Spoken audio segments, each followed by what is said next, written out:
cerpen oleh Zahra Wardah yang berjudul Tamu Tengah Malam. Angin malam kala itu sangat menggelitik, membuat badanku menggigil. Ternyata jendela kamarku masih terbuka, aku lupa menutupnya. Tepat malam Jumat Kliwon, dan sekarang tepat setelah hujan, setelah 7 hari ibu meninggalkan kami, aku dan ayah. Iya, kami hanya berdua di sini. Kakakku sudah berkeluarga dan tinggal di desa sebelah, sedangkan aku anak bungsu yang masih tinggal bersama orang tua.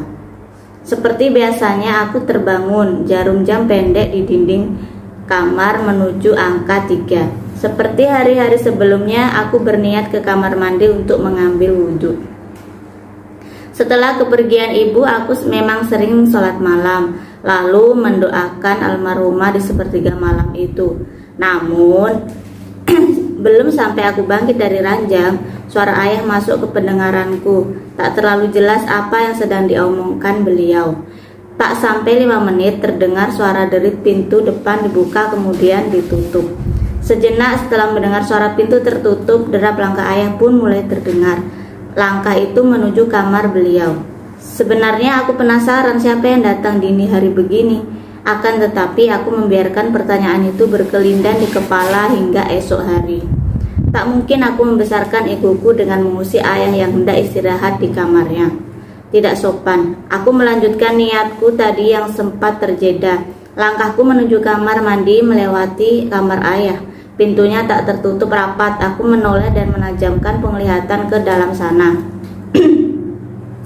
Aku menangkap sosok ayah sudah tertidur di ranjangnya.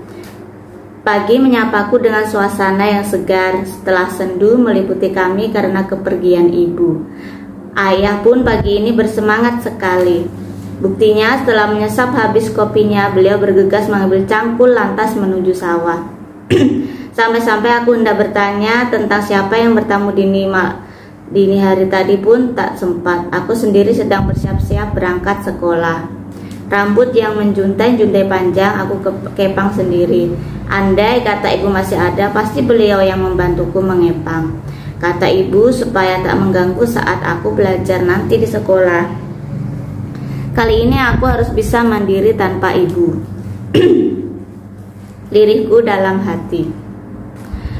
Lamat ocehan ibu sudah pergi dari telingaku. Sentuhan lembut tangannya kini tak lagi bisa kurasakan. Sepi.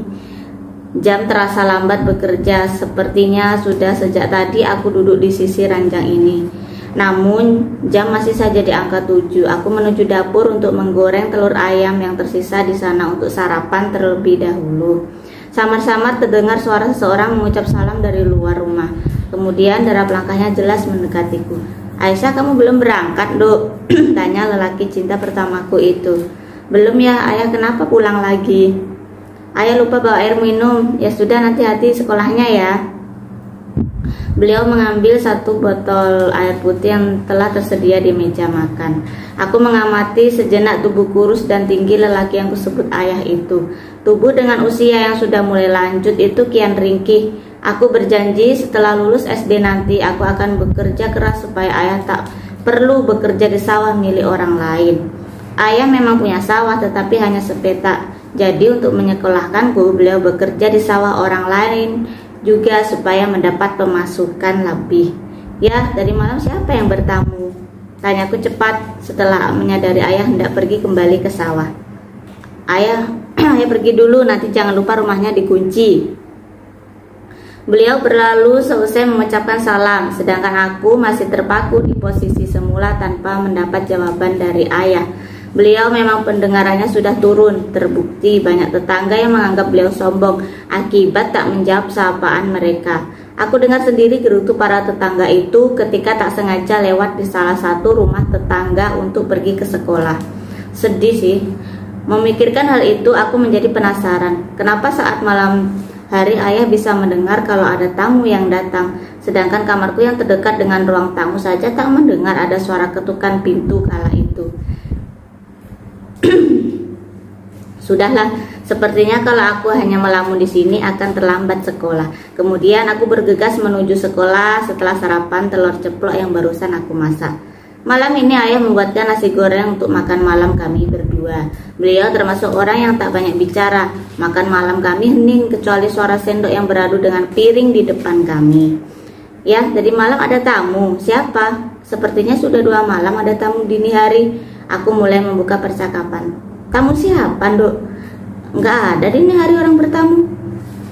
Aku mengerutkan alis tanda butuh informasi yang lebih lengkap lagi. Terus ayah bukain pintu depan dan ngobrol sama siapa dini hari tadi? Tanya aku lagi. Ayah tak menjawab pertanyaanku yang terakhir. Mungkin beliau tak mendengar pertanyaanku. Beliau justru bercerita tentang ibu. Ibumu cantik sekali saat meninggal kemarin. Cara meninggalnya sangat dirindukan oleh banyak orang. Bagaimana tidak, beliau meninggal saat sujud terakhir pada sholat subuh. Tiba-tiba butiran bening membasahi pipi lelaki yang di hadapanku itu. Beliau masih tampak berduka. Bayangan ibu masih melekat erat di kepalanya. Spontan aku beranjak dan memeluk ayah. Kurasakan tubuhnya semakin kurus. Tangisan beliau pun menular kepadaku. Malam harinya aku mulai menelisik sendiri yang dilakukan ayah. Tepat seperti dugaan, persis seperti 2 malam yang lalu ayah membuka pintu dan menutup lagi setelah bicara sendiri di ruang tamu. Aku memperhatikan semua gerak-gerik beliau. Aku kaget, ternyata ayah mengigau. Baru kali ini aku mendapati ayah mengigau dalam tidurnya. Aku menajamkan pendengaran berusaha mencerna igauan ayah di ruang tamu itu. Kamu jangan tinggalin aku, Yun. Tunggu aku di surga ya. Aku akan setia kepadamu. Setelah mengatakan itu, ayah beranjak dari duduknya dan menutup kembali pintu rumah. Kembali sendu menyelimutiku melihat keadaan ayah. Perkataan beliau itu ditujukan kepada Ibu Yuni. Mungkin beliau sangat rindu hingga meracau bahwa ibu pulang ke rumah. Sekian. Terima kasih sudah menonton channel Cerita Keren. Jangan lupa subscribe, like, share, dan komen ya bagian mana yang kalian suka. Dan saya doakan semoga yang sudah subscribe, sudah like, sudah share, sudah komen, sehat selalu, murah rezeki, dan berkelimpahan. Amin. Terima kasih. Assalamualaikum.